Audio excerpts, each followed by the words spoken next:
Hi, I'm Brad Thor, and I'd like to tell you a little bit about my thriller, The Last Patriot.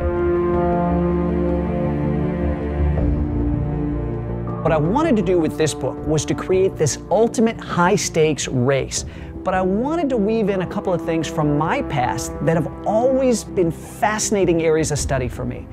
I grew up the son of a Marine, which meant we learned all about the Marine Corps at home. And we grew up with the Marine Corps hymn, which sings about from the halls of Montezuma to the shores of Tripoli. Now, what a lot of people don't know is it wasn't George Bush, it wasn't President Reagan who first went to war with Islamic terrorists. It was actually Thomas Jefferson, and he went to war with the Muslim pirates of the Barbary Coast. Now, I thought this would be a neat thing to use as the seeds for a novel, but how do I take that and make it relevant today? Post 9/11, we heard a lot of people talking about how the violent verses in the Quran were cherry-picked. Well, that was only half the truth. What you won't hear from apologists is that the Quran is not organized chronologically. It's actually organized from the longest chapters down to the shortest. And Muhammad's prophethood can be divided into two sections.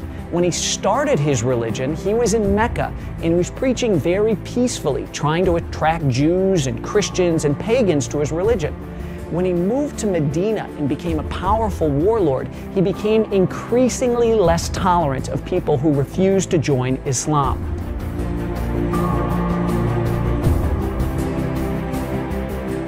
And that last chapter, that last true set of commandments in the Quran, it calls Muslims to some of the most horrific violence you've ever seen. And that's what the terrorists base their violence on. So me as the thriller writer, I said, what if there's a chapter missing? What if there was one last chapter that could change everything, change Islam, and even change the face of the world today? And what if that chapter could be found? Who'd want it brought into the light, and who'd want to keep it in the darkness? And that's where the chase for The Last Patriot comes into play.